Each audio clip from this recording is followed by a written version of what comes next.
Okay, beautiful people. If you are watching this screencast, it means that you have already watched and completed the two screencasts I sent out over the snow days.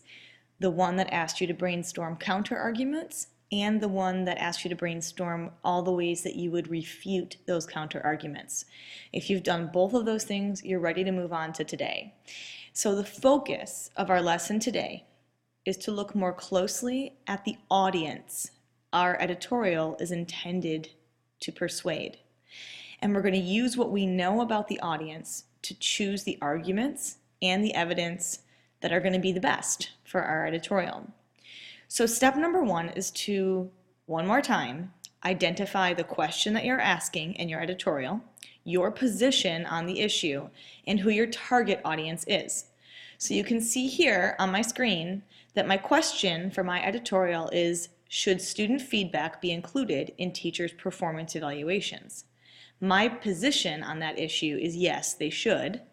And the target audience that I'm trying to convince are teachers and administrators. I want to make sure that you have that very clearly written on your brainstorming document. It should look something like mine. If you're not doing a mind map, then just list these 3 points out. But you need to make sure that somewhere on your brainstorming document, you have actually written out these 3 things: your editorial question, your position, and your target audience. I need to be able to see that, and you need to make sure you know, and that should be guiding your decision all the way through. So if you don't have that written somewhere yet, please click pause on this screencast right now and do that. And when you're ready to come back, click play and we'll continue on.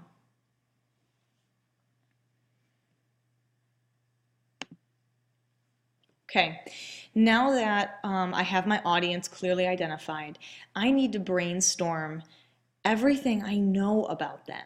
I need to really just spend a few minutes getting inside their head and thinking about what they value, what's important to them, who they are, because that's going to help me choose the arguments and evidence that will best convince them. So I sat down, and I did this beforehand, obviously, to think about teachers and administrators, and what do I already know about teachers and administrators. And the first thing that came to my mind is that they are people who have chosen a service profession. You don't go into teaching to make big bucks, and nor do you go into administration for that, even though they do make a little bit more than us. This is a job you go into because you love it, because you, at some level, you care about helping create better lives for other people and being there to support them. So that's something to keep in mind, that they chose this service profession because they value service. Another thing I know about teachers and administrators is that they care about young people. Even though it might not always seem like it, for those of you rolling your eyes, we do. We really do care about young people, or we could have picked some other kind of work, right? It's got to be in there somewhere. And then we also value and believe in education. This is a group of people. It may seem obvious to you to make this statement, but it is at the core of teachers and administrators that this is a value that we have in education. Teachers and administrators also want kids to be successful, and they want to help them develop the tools and the skills that they will need to be successful once they leave school. Like parents, our goal is that eventually kids should not need us anymore. They should be able to do these things on their own.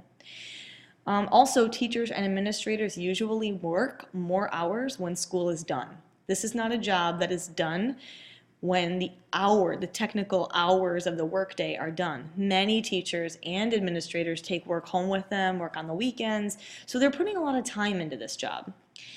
And they're also putting a lot of themselves into this job.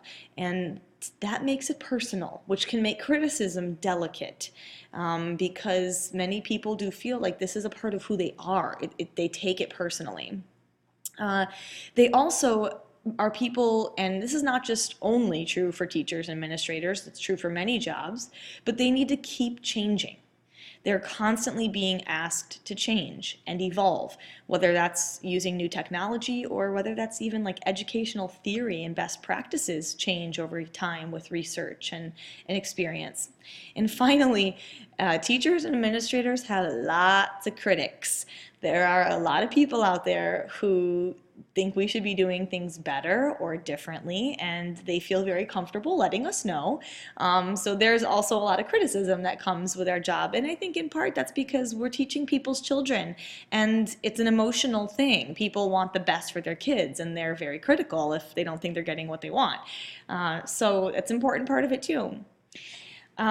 Okay, so what I've done right now is I have modeled for you my brainstorming process for everything I know about teachers and administrators. And just so you know, this took me probably, I'd say 4 to 5 minutes. I sat with a piece of paper and a pencil and just brainstormed as many of these as I could think of in about 4 or 5 minutes. And there was a couple times I sat there without writing anything down for a little bit while I thought. So I want you to do the same thing right now. I want you to click pause again, and I want you to list everything that you know about your audience. And if you come to a part where you're drawing a blank, don't say, okay, I'm done. Sit there with it like I did. Sit there with it for a few seconds. Something else is probably going to come to you. Spend about 4 or 5 minutes on this part, okay? And when you've done with your list and you think you really are in the head of your audience and you can really think like your audience, then click play.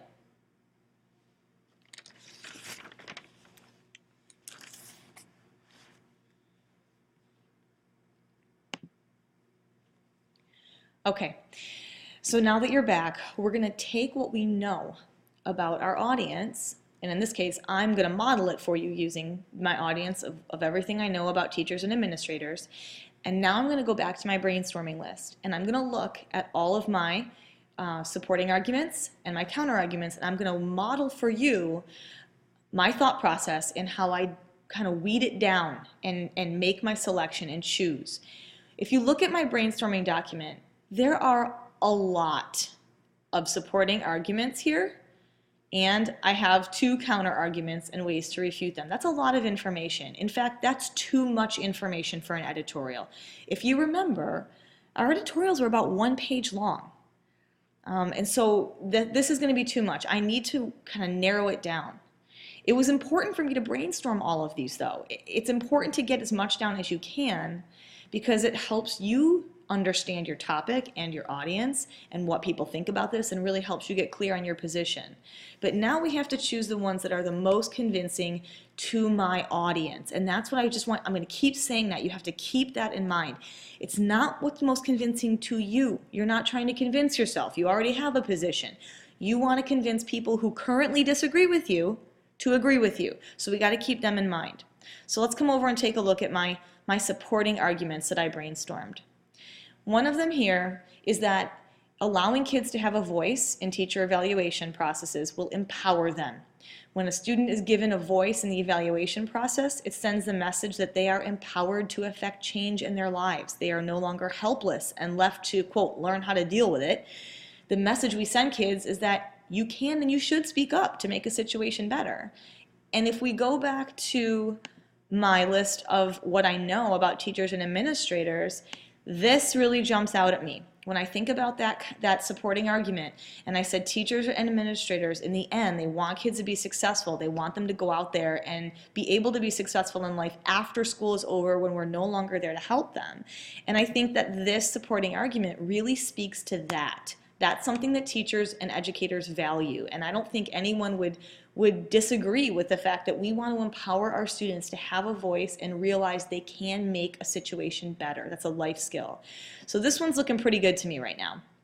Let's come on down here to this one, that students are like clients in a business and that we value the comments and feedback of customers, so why shouldn't we value the feedback of our clients?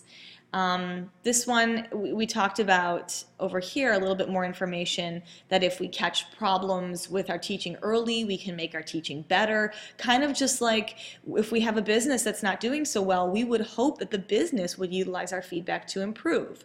Okay, so when we come back to this one, the list of things I know about my teachers and administrators, this kind of comes to mind here, that they always need to be continuing to evolve and change to make themselves better as we get more information with best practices or new technology.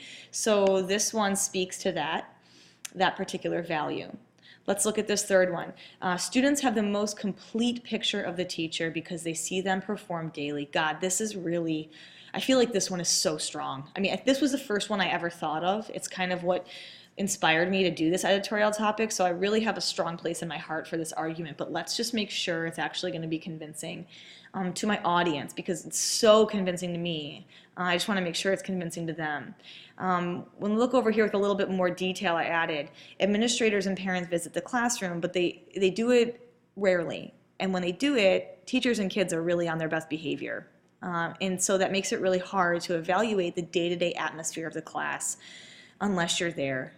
And I just feel like this is such a strong fact. It's so hard to argue with that. I mean, I've often heard my colleagues, teachers, complain that their bosses don't come in and observe them enough. How can they evaluate me? My colleagues have said, how can they evaluate me if they only saw me teach 3 times this year? So when we come back to look at what I know about teachers, that again, they need to keep evolving based on best practices. Also that they put themselves into their work. It's personal, and they really value that feedback. Good teachers want to know how to get better because it's so personal to them. And also I look down here, teachers feel criticized a lot. And a lot of times I hear people say, how do they know? They've never seen me teach. They have parents criticizing them, but they've never seen me. They've never been in my classroom, or my principal's coming down hard on me, but how does he know? He's only been in my classroom twice this year. But you guys are in the classroom all the time, right? So that one kind of speaks to this, I think.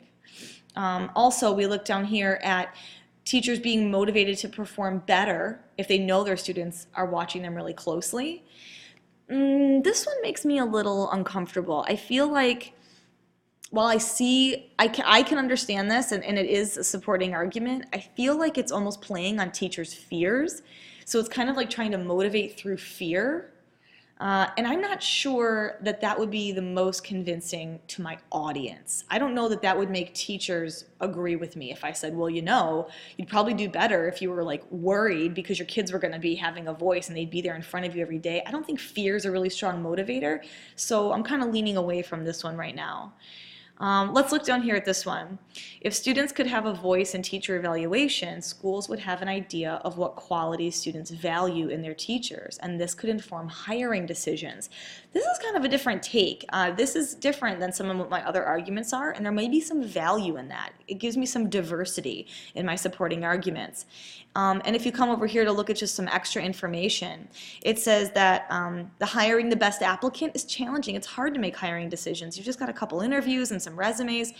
And while administrators do have a set of qualities and skills that they're looking for, student feedback might actually help create a more complete picture. And this is going to end up benefiting the school in the long run because you're going to hire someone who meets more student and administrator needs. And as a result, they'll stick around longer. They'll want to stay at your school longer because they're such a good fit for everybody. Wow, if I go back to my document here, I think that one really speaks to administrators. And I'm not sure that I've had a supporting argument directed at my administrators yet. And so I think that's a pretty valid one. So I've just talked through every single one of my supporting arguments. And as I've gone through, what I've decided is this is one of them. This is definitely going to be one. I'm going to stick with this one because I think that's really going to speak to why teachers got into teaching in the first place. I am going to go with this one because I think it's one I'm going to do a really good job writing about. And that's something you need to keep in mind too. Which one of these do you think you'll actually do a great job writing about? Which one can you do the best job writing about? That should come into your decision too. And then finally, I'm going to include this one because, like I said before, it brings in that diversity to my audience and it speaks to administrators specifically. So that's why I'm going to do that. I'm going to stop there. Instead of going on to my counter arguments yet, I'm just going to stop there. And what I want you to do right now is go back to your supporting arguments, click pause, go through yours, and I want you to choose 3, no more than 3 supporting arguments to back up your position. Think through just like I did. Spend just as much time as I did right now thinking it through. Make good decisions. What's going to convince your audience, not you, what's going to convince your audience, and which ones are you going to be able to do the best, most thorough, most convincing job writing? Good luck.